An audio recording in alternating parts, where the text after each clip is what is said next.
And let me tell you, the next time I need an air conditioner, as I said in the last hour, I am buying a Carrier.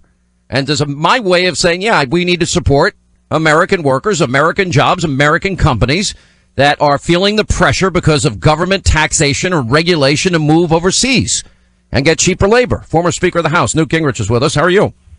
I'm doing great, and I agree entirely with what you just said. It's refreshing to see a leader who cuts through all the baloney, goes straight at it, talks the language of business, convinces them to change what they were going to do. Now I think the Congress has an obligation to follow through on some tax reforms and some things that I saw Steve Mnuchin talking about, the new proposed Secretary of the Treasury. And I think that this was a very, very positive step in the right direction. You've had two companies, Ford and Carrier, have both changed their plans following Trump's election, and it's no wonder that you're getting a Trump rally on Wall Street when they see this kind of active leadership. We haven't had this kind of a president this active since Ronald Reagan. I mean, it's a simple thing. You know, one of the things I pushed as a broken record last year, and I did it on purpose, and I did it because nobody else was doing it, and I did it because, to me, it was the strongest case to be made. I actually, wish Trump had mentioned it as more often than he did, but he did mention it in some of his big speeches about all those people you heard me talking about in poverty, on food stamps, out of the labor force. These are millions of people. 50 million Americans in poverty, 50 million on food stamps. No opportunity, no hope, real poverty, real families, real suffering, and real government interference into their lives through regulation, taxation. Look at the millions of jobs. I was looking at a plan. As a matter of fact, you sent me today the appointment of Steve Mnuchin, who's going to be the Secretary of the Treasury, and you sent me what the agenda items are and what he's advocating for. Pro-growth tax plan, modern regulatory framework, America First trade policy, unleashing American energy. I've been saying this for years. They even had the penny plan in, which I've been talking about for years as well, as a means of curtailing this massive government growth and spending every year through baseline budgeting. I really thought reading that it reminded me of so many of your talks about the penny plan. I thought you ought to feel some pride of authorship. That you have a president of the United States who actually understood it and picked it up and said, hey, we're going to do it. Do you know he actually asked me, this is going way back when he was first beginning the candidacy, because he's heard me talk about it. He said, all right, I've heard you talk about the penny plan. What's the penny plan? Explain it again. He actually was asking details. Now, to be fair, it wasn't my plan. It was Congressman Connie Mack at the time. It was the Mack penny plan, but who cares about credit? But if we can eliminate baseline budgeting, what is the built-in increase usually every year? 6-7% all across government? No company grows like that, especially with the debt and the deficit we take in every year, right? That's right. What do you think? I saw that you were critical of the president-elect tweeting randomly, as you called it. Yeah, I think what he tweeted the other night was, one, factually wrong, and two, I'm for him tweeting. I think one of the refreshing things we get from President-elect Trump is an engagement and an involvement. But I think he needs to have one person who is sort of his editor-in-chief, just to check, and every once in a while, not often, but about 5% of his tweets, he'd be better off not to send. I mean, the other 95% are terrific and they're useful. And I noticed, for example, he sent a whole series, I think, of 4 tweets explaining that he and his kids are going to have a press conference on December 15th, laying out how they're going to handle the business in order to both protect the country and allow him to get totally out of the business, which I think is the right thing to do. So I'm for him tweeting, and it's a very effective, very powerful technique. But I do think that when you're the President of the United States, the cost of being wrong is radically higher than when you're a candidate. When you're a candidate, people can shrug it off. But people all around the world look to the President of the United States and have to believe in the seriousness and in the purposefulness of what he's saying and what he's doing. And I think that when he undermines that, he doesn't just undermine it for the one tweet. He undermines it for everything he's doing in a way which is, I think, harmful to him. Yeah, but you know what? I do think you're right. I mean, I've been taking a lot of heat because I'm saying maybe it's time to rethink the entire relationship now that we've had the revelations from WikiLeaks about CNN colluding with Hillary Clinton and NBC colluding with her, and Martha Raddatz, the moderator of a debate, crying when it's announced that Trump is the president-elect, and Politico and the New York Times giving Hillary an opportunity to edit pieces before they go out. In all your years being, a media figure, were you ever given an opportunity by Politico or the New York Times to edit a story they're doing about you? No, look, it's unimaginable. I shocked some people in the press yesterday because I said, frankly, I thought that Ari Fleischer, who wrote a very good article in the Wall Street Journal, was onto something when he talked about rethinking the entire way that we operate in terms of the White House press operation.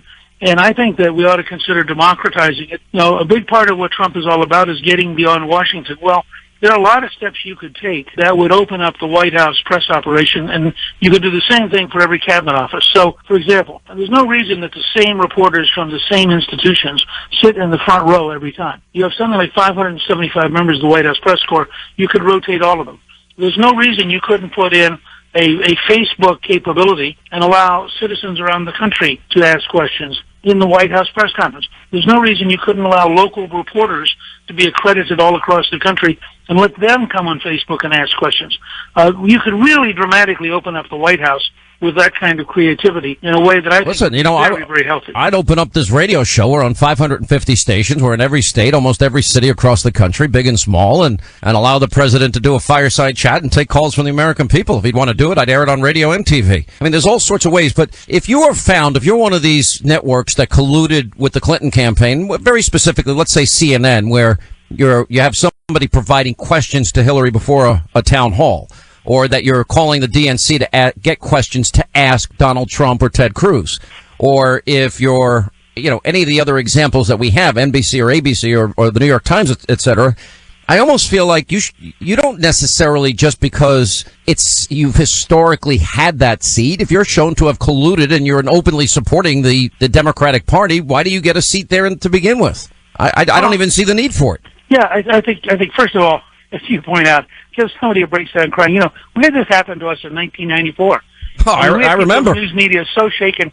I remember one famous correspondent sitting next to one of our members about 3 months later said to him, "I've almost gotten over being angry at you guys beating Mario Cuomo." Wow. And, the people are saying, wait, let me get this straight. You're supposedly the news media, but you're so committed to the Democrats that you were offended? Listen, before you ever took office, and correct me if my time frame is wrong here, wasn't it that winter, that Christmas, that they had you as the Gingrich that stole Christmas? Before you ever took office as Speaker? Oh, yeah. It was great. We had Time Magazine had me as Scrooge. Yeah. Holding Tiny Tim's broken crutch, because I was so mean. I didn't just steal the crutch, I broke it. And the title was, "How Mean Will Gingrich's America Be to the Poor?" And they could tell it wasn't biased because it was a question. Oh, okay. The question later, made all the difference, right? Right. A week later, Newsweek caught up by having me as a Dr. Seuss figure on the cover, and the title was "The Grinch That Stole Christmas." It's funny because you know what Chuck Schumer said yesterday in relation to Tom Price, the Republican from your home state of Georgia, saying, "It's clear that Washington Republicans are plotting a war on seniors next year." Now, what I said earlier, as I said, well, I guess this probably means they're going to start in the villages in Orlando, and what they're going to do is they're going to send in an army, the Air Force, the Marines, the Coast Guard. Everyone's going to go in, and I guess all those retired people down in the villages are going to have to pick up arms and go against Donald Trump and his army. I mean, they haven't changed since you became Speaker. It's the same talking points. And of course, you just saw Nancy Pelosi get reelected. Yeah. Look, these are people, somebody once said of the Bourbon Kings that they forgot nothing and they learned nothing. I think what you have is the Democratic Party so trapped in left-wing delusional thinking that all they can do is make up fantasies. The fact is that Chuck Schumer has no public policies with any support. Nancy Pelosi has no public policies with any support. So all they can do is attack Republicans unendingly, even including the new president. Yeah, but I don't know if this is going to work on Trump. Number one, I think Trump's going to push back.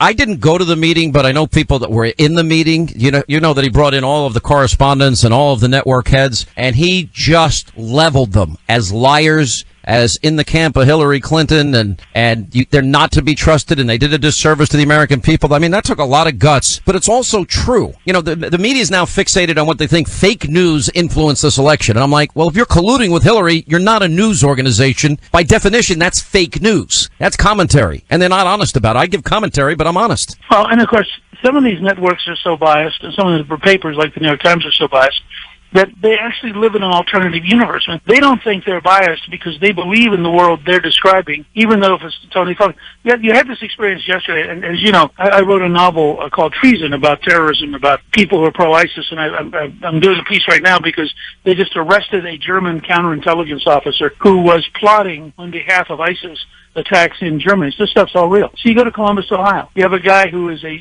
Somali refugee who has been on a variety of extremist websites, who on his own Facebook page posts that the Westerners have to die because of what they've done to Muslims, who tries to run people down and then turns around and runs down the street with a knife cutting people. And the first reaction is, gosh, we're not sure what his motivation is. And you just have to say to yourself, no wonder it's impossible for us to win the war at the present time when our elites are this desperate to avoid reality. All right, Mr. Speaker, we'll see you tonight on Hannity. Thanks so much for being with us. And this is going to be an interesting time. If they're saying that Republicans are plotting a war on seniors, this is the first shot across the bow about the insanity of the rhetoric that we're going to be hearing. So we're going to have to, you know what I think I'll do? I think I'm going to send coloring books and Play-Doh to every congressman, Democratic congressman and woman in Washington, because they're going to need a lot of therapy for the next year and help. And maybe I'll send hot cocoa packets to them all.